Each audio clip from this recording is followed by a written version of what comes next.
Hi, everyone, and welcome into the Rochester Press Box. Bill Pucko here with you. Glad to welcome Tariq Spence back in the fold. Lucky to be back here and happy to be back here, especially so much going on. My Knicks are done. My Mets, I don't even know what to tell you. They're done. Yeah. May is a great month for sports.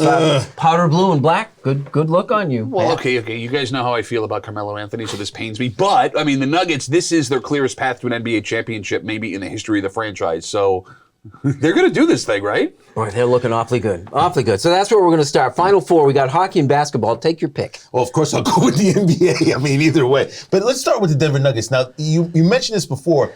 Think about all the different teams that were left and how big those stars were. You got the Lakers and the Golden State Warriors. I guess the highest rated second round series in NBA history in like 27 years or so.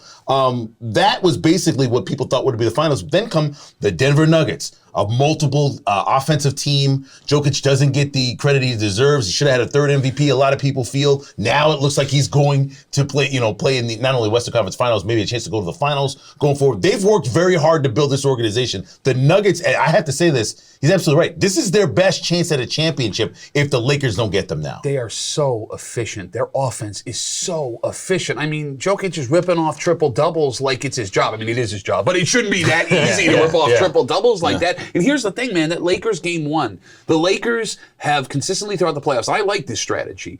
Everything you got for a game, foot off the gas. Everything you got, foot off the gas. And when you win game one, that's a sustainable model to win basketball games. The Lakers threw everything they had at the Nuggets the other night, game one. And they almost down 18 at the half. And they clawed their way back in. The Nuggets took the best punch from the Lakers, and they pulled it out.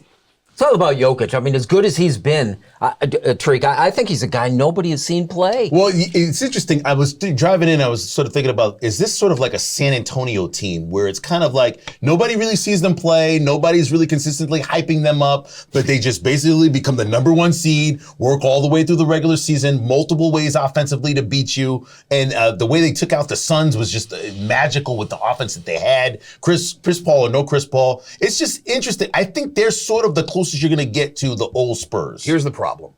To your point, the Nuggets are the best team in the playoffs remaining, and I don't even think it's close. They're also by far the least entertaining team remaining in the playoffs because the Lakers story has been amazing. The way they clawed back from starting 2-10, Westbrook, all that drama. The Celtics, oh my God, like they're battle tested, they're entertaining. Tatum dropping 50 a game after he drops 3 in the first, 40 minutes of the game. And then you know how I feel about the Heat and Jimmy Butler. The coaching Spoelstra's done. The sheer grit and will. How we feel about Jimmy Butler and the way he's clawed that team back. So let's flip some hockey, okay? You got while we have some time left, you got 4 teams, none of whom are familiar with the term ice. No, not at all. I mean, the northernmost team left is the Las Vegas Golden Knights in the playoffs, right? As far as favorites go, I like Carolina coming out of the East just because they're a little more battle-tested than the Panthers are. The Panthers are on an amazing run. They've got a veteran goalie who's playing really well in Bobrovsky, right? So there's something there. I think the best remaining team completely is going to be the Dallas Stars. They have the best goalie statistically in Jake Ottinger. Normally, and you know this in the playoffs, the best goalie is going to be the one that brings you to the end. But as much as I hate to admit this, because I despise Jack Eichel with every bone in my body. Why? What do you mean, why? He was one of us. He was. No, he was never one of us. Never was one of us. But that's the problem. But here's the thing. I mean, Vegas it's going to be, that series will be interesting. The offensive firepower of Vegas versus the defensive takedown of the Dallas Stars. It's interesting because everyone's got one of those 4 teams. I mean, the Panthers beat the Bruins. Yep. The Knights are great. The Hurricanes are the Vegas favorite, and you're picking Dallas. I think Ottinger's great. Here's a weird stat. Ottinger has been statistically the best goalie in the playoffs. He's been pulled multiple times. I don't think he's lost a game all season, regular season, and the playoffs a night after he's been pulled. So the key is win game 1, pull in game 2, win game 3, pull in game 4, win game 5. You can sustainably win that way. The path. This is the Rochester Press Box talking Buffalo Bills next.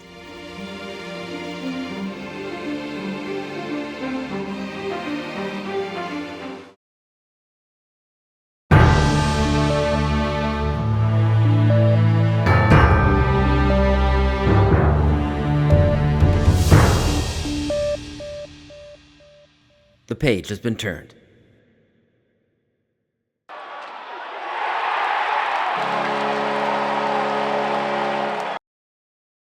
I have some travel books, Volume 1, Volume 2. You'll be able to get one of these books for free when you buy the new Volume 2 for only $14.95.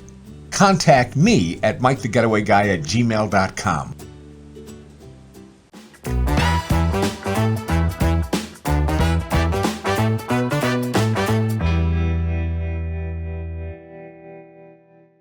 Welcome back. Thanks for joining us here. Our Buffalo Bills segment is brought to you by Ralph Honda.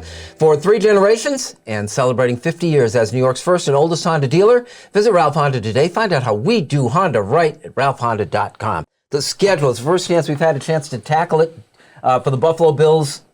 Good or bad? I love this schedule, and I know we're going to disagree on this. For some reason, you're going doom and gloom. What's wrong with the schedule? Well, okay, but I thought that middle thing, I thought there'd be a pad on one side or the other of the London trip. But you're going to play, you're going to travel, you're going to play again, Jacksonville, which is tough. It'll be rested in London, and then you go back and play again. I hate that. Okay, so let's talk real quick about Jacksonville rested in London. I don't know if that's a benefit or a negative. I mean, these players who are creatures of habit have to spend an entire week in another country preparing for an NFL game, coming off of an NFL game, which is a car accident essentially. But you talk about the home away, home away, home away.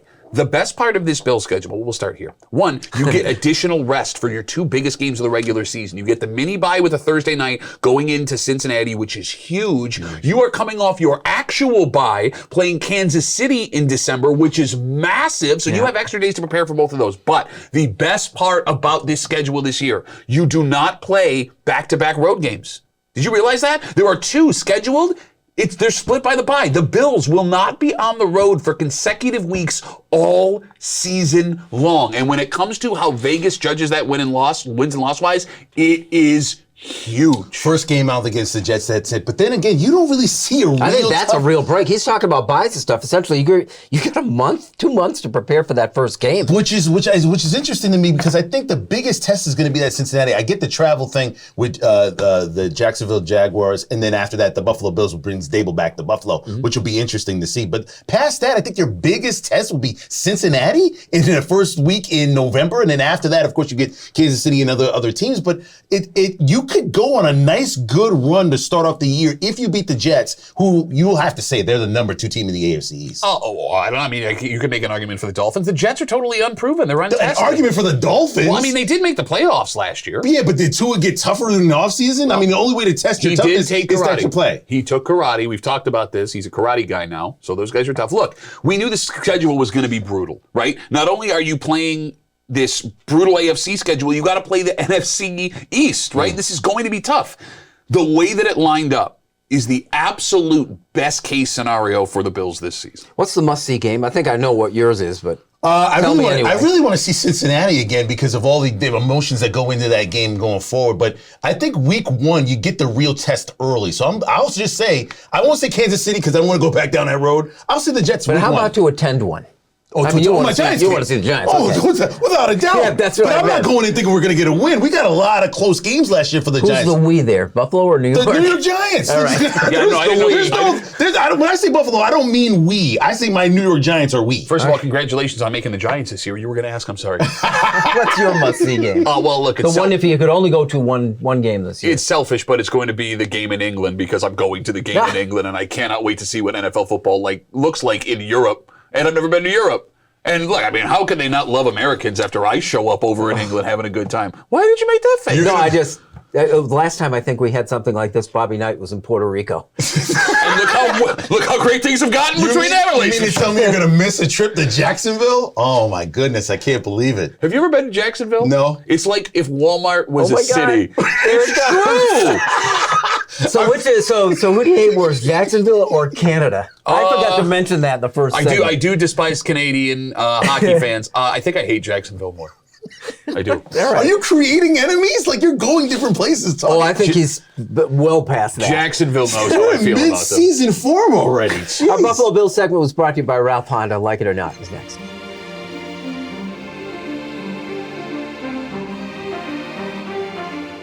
Here's the Press Box Trivia question, brought to you by Market View Liquor, where exceptional customer service meets an extensive selection. Jefferson Road.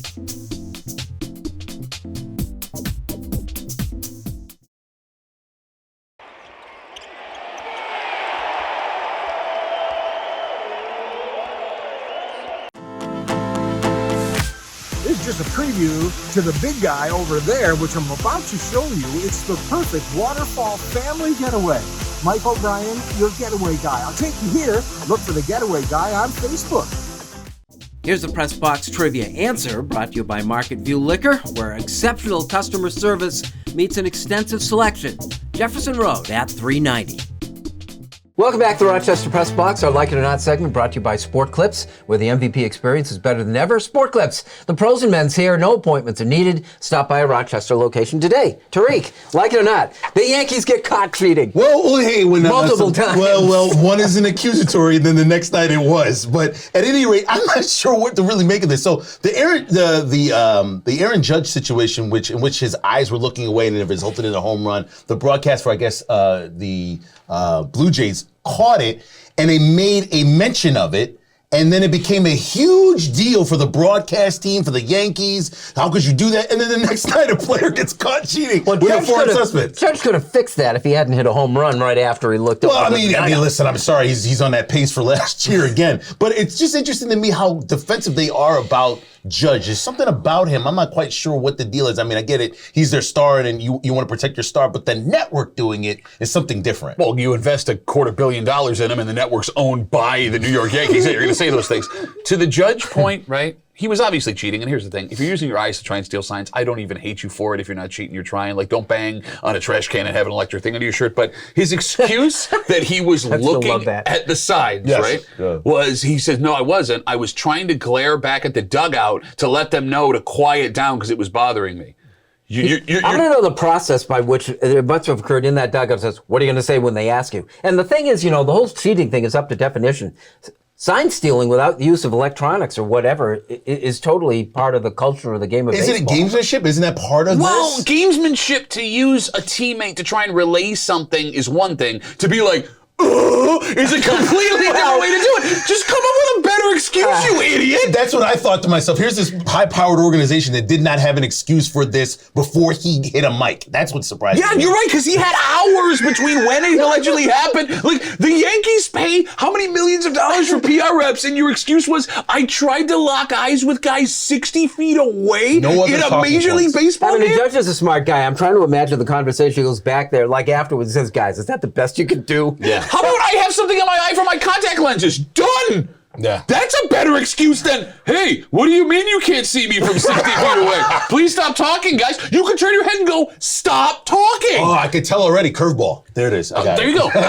Hey, like it or not, recycled NBA coaches. I mean, the stats, what? 3 of the last 4 championship coaches and Doc Rivers now have lost their job in the last couple of weeks. I mean, when it comes to Doc getting fired, I don't think you have to do it right now the way. Okay, but when it comes to recycled head coaches in the NBA, it's strange because there are guys that get opportunities with superstar teams. Tyronn Lue, Mike Brown, actually both of them with LeBron James there, who get labeled and written off as guys who can't coach. Well, we saw what Mike Brown did in Sacramento this season. He's a great coach. Tyronn Lue has been doing pretty good things despite all the injuries in Los Angeles. And then Eric Spoelstra, a guy whose head was called for while LeBron was playing in Miami, has been one of the best coaches of the last 10 years in the NBA.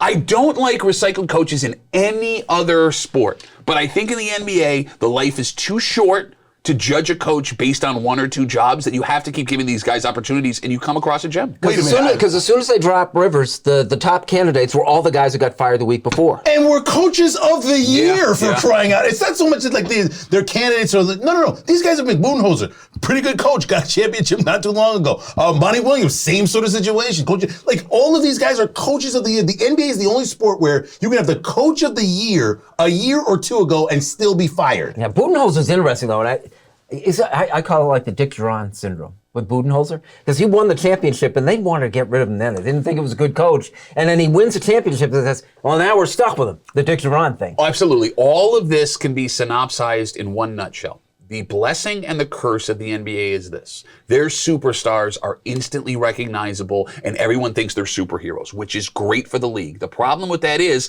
if you win a championship with a Giannis, with a LeBron, with guys like that, who are these transcending superstars, Kawhi Leonard in Toronto, well then it's not you, it's the superstar. Coaching is criminally underrated in the NBA, and fans and owners who are fans don't realize that. And underappreciated, like you said.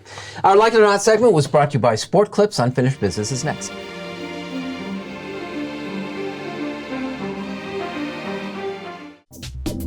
The Press Box Stat of the Week is being brought to you by McArdle's Restaurant in Fairport. Come home to McArdle's.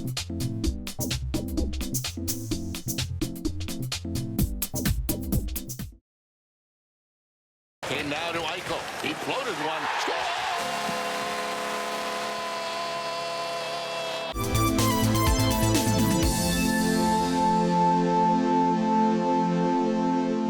Welcome back. Thanks for joining us here on the Rochester Press Box. Time for Unfinished Business, brought to you by the Genesee Brew House.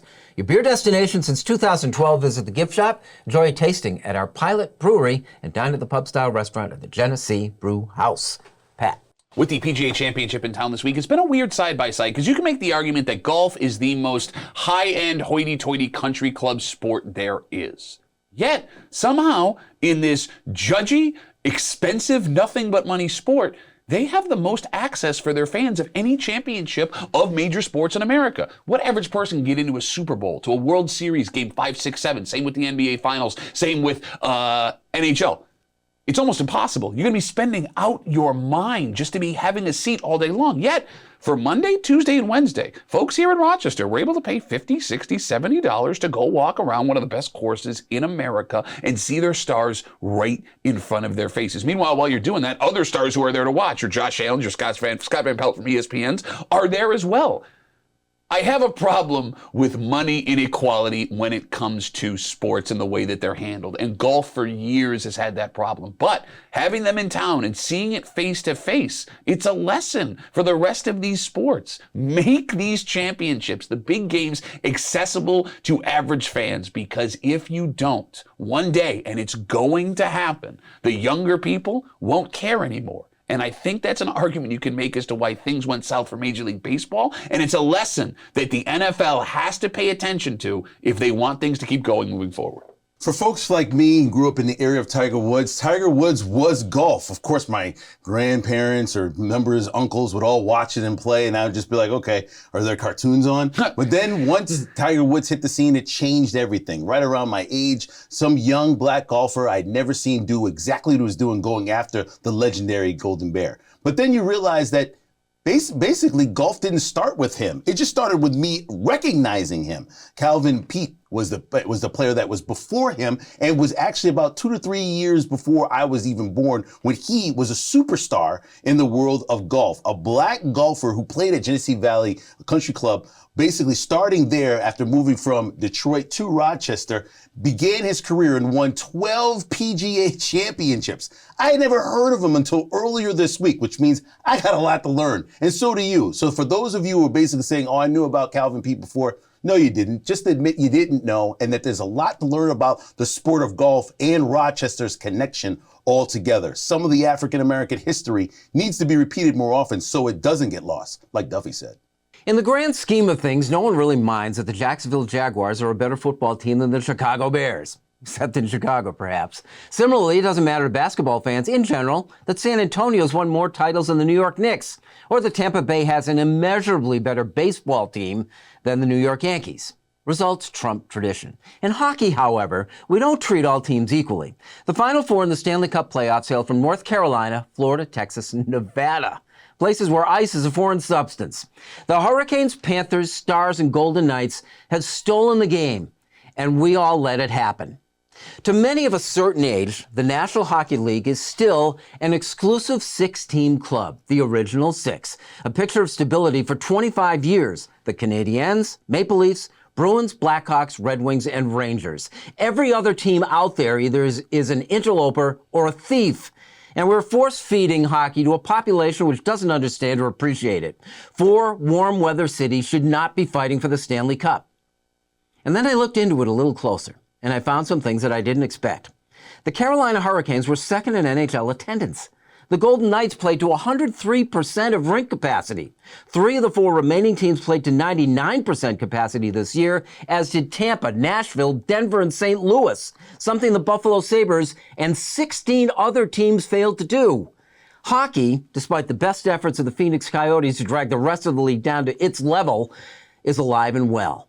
So even as a person of a certain age who still remembers the original 6, I have to concede that while I might not like the teams that are left playing for the Cup, I have to respect their credentials to do so and the passion from the fans in those cities that helped get them there. That's our Unfinished Business, brought to you by the Genesee Brewhouse, and that is our show. How about that? 2 golf comments and me talking hockey. Yeah, I would have never expected that. Although, I mean, you can't force young kids to play, but you can open it up, Duffy, for a lot of people who are interested to walk through the door. For example, you brought up Arizona, 2 stars of the NHL right now, both Austin Matthews and Tage Thompson, Arizona-born hockey players. Interesting. Thanks for joining us. We'll see you next week with the Rochester Press Box. Yeah, that's good.